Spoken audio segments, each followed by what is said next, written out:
ఈరోజు మనం చర్చించుకోబోయే అంశం కేంద్ర రక్షణ మంత్రిత్వ శాఖ ఇటీవల ఒక వెబ్సైట్ని యాప్ని విడుదల చేసింది. అది ఏంటో ఆ యాప్ గురించి మాట్లాడుకుందాము. రాష్ట్ర పర్వ్ వెబ్సైట్ మరియు యాప్. కేంద్ర రక్షణ మంత్రిత్వ శాఖ డిసెంబర్ 25, 2024న సుపరిపాలన దినోత్సవం సందర్భంగా రాష్ట్ర పర్వ్ వెబ్సైట్ మరియు మొబైల్ యాప్ను ప్రారంభించింది.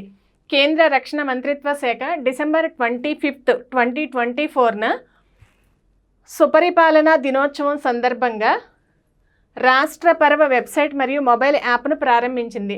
సుపరిపాలన దినోత్సవం ఎవరి పుట్టినరోజును చేసుకుంటాము మనం? మన మాజీ ప్రధాని అటల్ బిహారీ వాజ్పేయి జయంతిని సుపరిపాలన దినోత్సవంగా జరుపుకుంటాము. మంత్రిత్వ శాఖ నిర్వహించే జాతీయ పండుగల సమాచారాన్ని పౌరులకు సులభతరం చేయడానికి మొబైల్ యాప్ను ప్రారంభించారు. కేంద్ర మంత్రిత్వ శాఖ కొన్ని వేడుకలు నిర్వహిస్తుంది ప్రతి ఇయర్.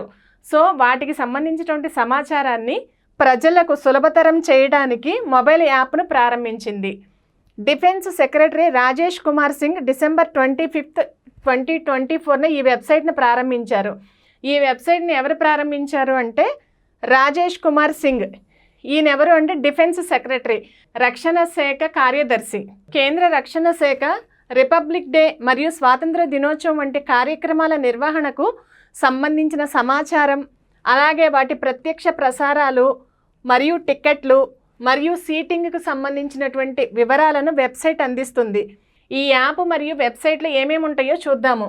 రిపబ్లిక్ డే మరియు ఇండిపెండెన్స్ డే వంటి కార్యక్రమాల నిర్వహణకు సంబంధించిన సమాచారం మరియు వాటి ప్రత్యక్ష ప్రసారాలు మరియు టికెట్లు మరియు సీటింగ్ ఏర్పాట్లకు సంబంధించిన వివరాలను ఈ వెబ్సైట్ అందిస్తుంది. మాజీ ప్రధాని అటల్ బిహారీ వాజ్పేయి జయంతిని మనం గుడ్ గవర్నెన్స్ డేగా పిలుస్తాము. ఆ సందర్భంగా రాష్ట్ర పర్వ్ వెబ్సైట్ మరియు దాని మొబైల్ యాప్ను ప్రారంభించారు. అంటే డిసెంబర్ 25న మనం భారత ప్రధాని అటల్ బిహారీ వాజ్పేయి జయంతి సందర్భంగా ఈ వెబ్సైట్ను ప్రారంభించారు. కేంద్ర రక్షణ శాఖ మంత్రిత్వ శాఖ రిపబ్లిక్ డే మరియు స్వాతంత్ర దినోత్సవ వేడుకలు నిర్వహిస్తుంది. కేంద్ర రక్షణ మంత్రిత్వ శాఖ మాత్రమే ఇండిపెండెన్స్ డే మరియు రిపబ్లిక్ డే వేడుకలను నిర్వహిస్తుంది.